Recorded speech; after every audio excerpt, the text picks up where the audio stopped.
Il est 8h38 et tout l'été, on accueille chaque matin une ou un député élu pour la première fois cette année. C'est le Tour de France des nouveaux députés. Et aujourd'hui, nous accueillons Michael Taverne, député Rassemblement National de la 12e circonscription du Nord. Bonjour. Bonjour. Bonjour Michael Taverne, merci d'être avec nous ce matin sur Sud Radio. Nouveau député, donc ancien policier également, il faut le dire. On va y revenir dans un instant avec votre parcours, mais commençons par l'actualité. Vous l'avez entendu avec la chronique d'Adeline Divou tout à l'heure, la députée écolo Sandrine Rousseau qui tacle le président de la République, aperçu en jet ski.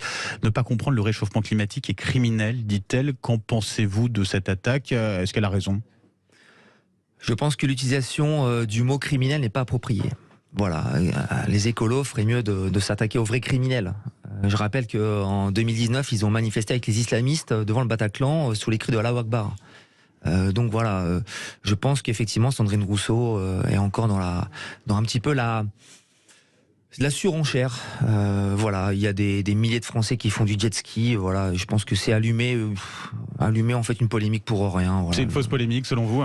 Oui, c'est une fausse polémique. Il faudrait mieux s'attaquer aux tankers qui importent des milliers de produits chinois à 50 centimes, à 1 euro. Voilà, ça, ce sont les plus gros pollueurs en tout cas. Et après, est-ce que le président de la République n'a pas à montrer l'exemple aussi sur cette question-là lorsqu'on parle de sobriété énergétique, on parle aussi de réchauffement climatique, il y a peut-être une nécessité d'exemplarité, non ?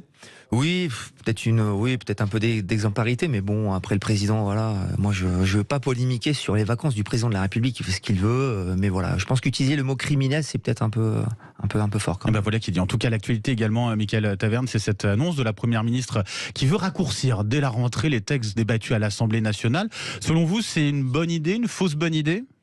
Je pense que c'est une fausse bonne idée parce que ça va réduire le débat politique.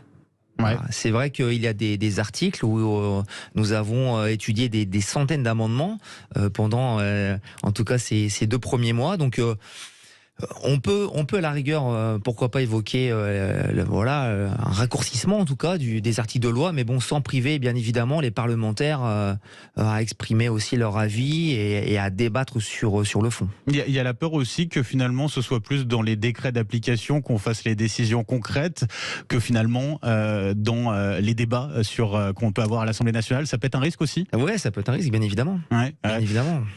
La rentrée parlementaire, bon, c'est encore loin, Michael Taverne, ça sera début octobre, mais elle s'annonce déjà très dense avec notamment le projet de loi immigration, finalement reporté par Gérald Darmanin. Il y aura un grand débat d'abord qui aura lieu à l'Assemblée avant l'examen du texte. Est-ce que vous avez l'impression finalement que ça va pas assez vite, qu'on perd du temps ? Mais bien sûr qu'on perd du temps. On perd du temps parce que quand on voit les enquêtes d'opinion, l'immigration fait partie d'un sujet notamment qui intéresse les Français. Et je pense qu'effectivement aujourd'hui, l'immigration doit être débattue rapidement. D'ailleurs, Marine Le Pen, pendant l'élection présidentielle, avait fait l'immigration aussi un sujet majeur avec le pouvoir d'achat, et notamment en consultant les Français sur un référendum. Donc, une fois de plus, le président, je pense, perd du temps, alors que l'immigration, c'est un vrai sujet. Et aujourd'hui, Gérald Darmanin, je pense, fait un petit peu la course avec le président de la République. Gérald Darmanin veut parler d'immigration rapidement, et puis le président de la République le met un petit peu sur la réserve, peut-être pour séduire une partie de la gauche. Sur l'immigration, quelles mesures vous souhaitez ou vous espérez obtenir dans le cadre de ce projet de loi ? Concrètement. Déjà, c'est recontrôler les frontières, expulser les clandestins et savoir qui on accueille sur le territoire national. C'est aussi simple que ça ?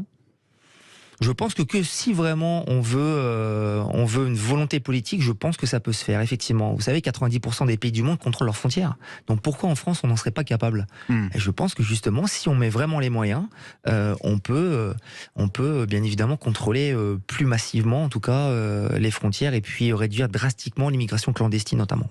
Vous pensez que vous avez l'écoute du gouvernement, de la majorité présidentielle sur ces sujets ? Est-ce que vous avez déjà commencé à négocier avec eux, à échanger sur ce futur projet de loi immigration ? Alors pour l'instant non, parce que les débats n'ont pas encore commencé, mais en tout cas au Rassemblement National, ça fait 30 ans que nous parlons d'immigration. Et aujourd'hui, on voit justement les effets néfastes de l'immigration anarchique. On a quasiment 250 000 entrées légales par an, ce qui fait la ville de Nice, sans compter l'immigration clandestine. Donc on évalue approximativement, c'était Stefanini qui avait évalué à 400 000 par an. 400 000 par an, c'est énorme. Nous avons 25% des détenus qui sont étrangers. Nous avons 90% des OQTF qui ne sont pas appliqués. Donc je pense qu'effectivement aujourd'hui l'immigration, c'est un vrai sujet. On a quand même une évolution du discours de Gérald Darmanin en ce sens. Oui, c'est un discours. Vous attendez les Vous avez actes raison. maintenant. Mais bien évidemment. Bien évidemment. Vous savez, le président de la République avait annoncé lors du premier quinquennat que l'ensemble des OQTF seraient appliqués. Et en fait, on s'aperçoit que Gérald on est Darmanin loin dit du que compte. c'est de plus en plus le cas, qu'il y a eu la pause Covid et que là, les chiffres repartent à la hausse, justement. Bah, écoutez, quand on va voir les policiers de terrain, en fait, des clandestins, il en arrive tous les jours sur le territoire. Voilà. En tout cas, sur ce projet de loi immigration, ça s'annonce au niveau des débats assez houleux, notamment avec la NUPES, on l'imagine. Vous attendez à des séances compliquées à la rentrée sur ce sujet? Ah bah avec la NUPES, c'est toujours compliqué. D'ailleurs, c'est compliqué depuis le premier jour. Donc voilà, on a l'impression en fait que c'est de la bouffonnerie avec des exclamations dans l'hémicycle. Très sincèrement, ça fait pas sérieux.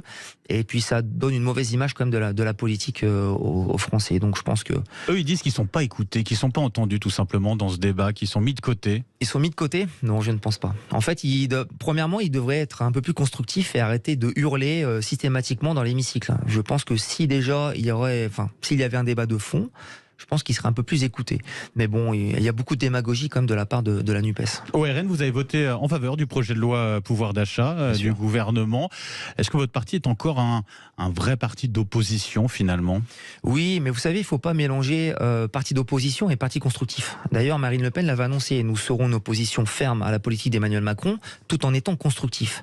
Et aujourd'hui, le pouvoir d'achat, c'était la préoccupation première des Français. Donc, qu'est-ce qu'il fallait faire? Nous avons déposé des amendements, notamment la baisse de la TVA sur les produits énergétiques.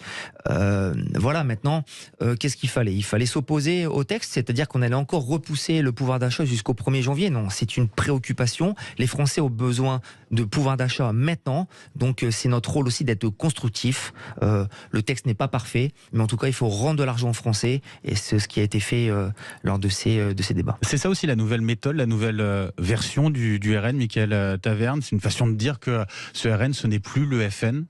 Mais non, mais le RN n'est plus le FN. Aujourd'hui, c'est un Rassemblement national. D'ailleurs, beaucoup de nos opposants citent encore le Front national. Comme quoi, ça leur pose problème, c'est qu'ils veulent encore diaboliser le Rassemblement national. Non, non, il y avait un véritable changement. Aujourd'hui, avec 89 députés, nous avons des élus sérieux qui connaissent la vraie vie, en tout cas la vie des Français. Et en tout cas, voilà, c'est une nouvelle génération d'élus et je pense que ça fait du bien au débat politique. Mickaël Taverne sur Sud Radio, député RN de la 12e circonscription du Nord. Donc, le Rassemblement national qui va devoir élire un nouveau président. Ça va arriver vite à la rentrée avec le résultat attendu en novembre, si j'ai bien... Voilà, c'est ça. Face à face, Louis Alliot et Jordan Bardella. Selon vous, qui est le mieux armé, finalement, tout simplement, pour être le nouveau président? Nous avons deux excellents candidats.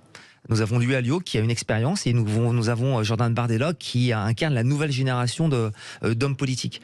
Voilà, Deux excellents candidats, ça veut dire que ça va être difficile pour le gagnant de rassembler derrière, en tout cas. Non, je ne pense pas. Justement, c'est un débat démocratique et il y a une élection d'un président qui aura lieu au mois de novembre. Justement, c'est sain dans un mouvement politique d'avoir deux excellents candidats. Mais après, voilà, je pense qu'une fois que le président sera élu, nous serons tous rassemblés derrière lui pour les mois et les années qui suivent. L'autre actualité aussi, Mickaël Taverne, vous avez été policier pendant 20 ans.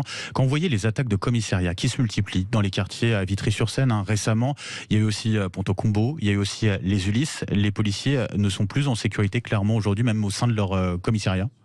En tout cas, il y a une banalisation, une radicalisation de la violence. Ça, ce qui est certain, c'est que la violence, il y en a toujours eu, ça a toujours existé. Mais aujourd'hui, effectivement, on est monté d'un cran.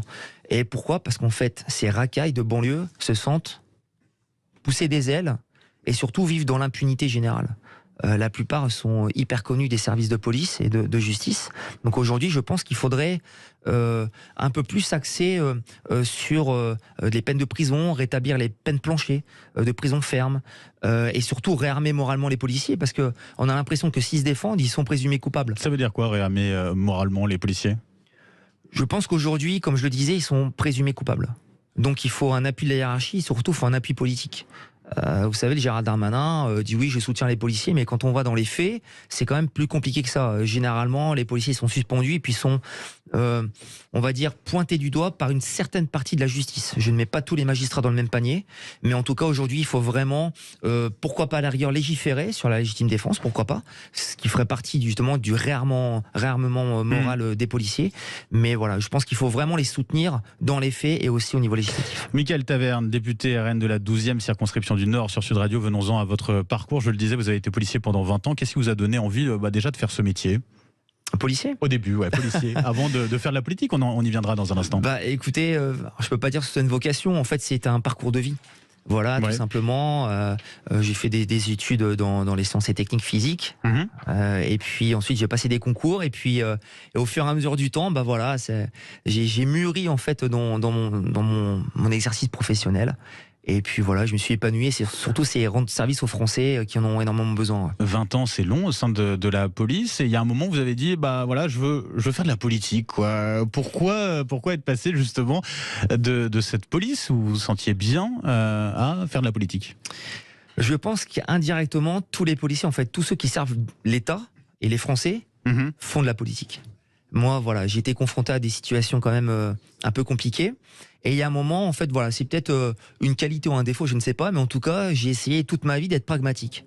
Et il y avait des constats où il fallait y apporter des solutions. Parce que c'était la demande des Français. Vous savez, on est au plus près de nos compatriotes, notamment quand on est dans les cités. Vous savez, on a affaire à des Français qui veulent vivre tranquillement, sereinement. Et c'est pour ça qu'il faut bien distinguer les racailles, notamment ceux qui sont issus de l'immigration, avec les Français issus de l'immigration, mais qui vivent tranquillement dans les cités. Et justement, c'est pour ça, notre intérêt aussi, c'est de pas tout mélanger. Et voilà. Et puis la politique me passionne. Et j'ai toujours été à disposition de mes citoyens, enfin de mes concitoyens, mes compatriotes. Et puis aujourd'hui, voilà, Et vous avez commencé avec Nicolas Dupont-Aignan dans un premier temps, à Debout la France. Vous avez rejoint, naturellement, j'ai envie de dire, Marine Le Pen ensuite, le RN. Pour conclure, Mickaël Taverne, en quelques mots, rapidement, quel est le moment qui vous a le plus marqué durant cette session extraordinaire à l'Assemblée nationale, vos premiers jours? Il y a un moment qui vous vient à l'esprit tout de suite? C'est l'entrée à l'hémicycle. Voilà, c'est énormément de fierté, d'honneur, d'émotion, parce que quand on entre au Palais Bourbon, avec toutes ces personnalités politiques qui se sont succédées, qui ont parcouru l'hémicycle, ça fait partie de notre histoire également. Donc oui, effectivement, quand on entre au Palais Bourbon, voilà, et puis cette architecture qui est absolument magnifique, oui, il y a quand même de l'émotion à ce moment-là. Ouais. Mickaël Taverne, merci d'avoir été avec nous ce matin sur Sud Radio. Merci. Je rappelle, député Rassemblement National de la 12e circonscription du Nord. Merci à vous et bonne journée. Merci.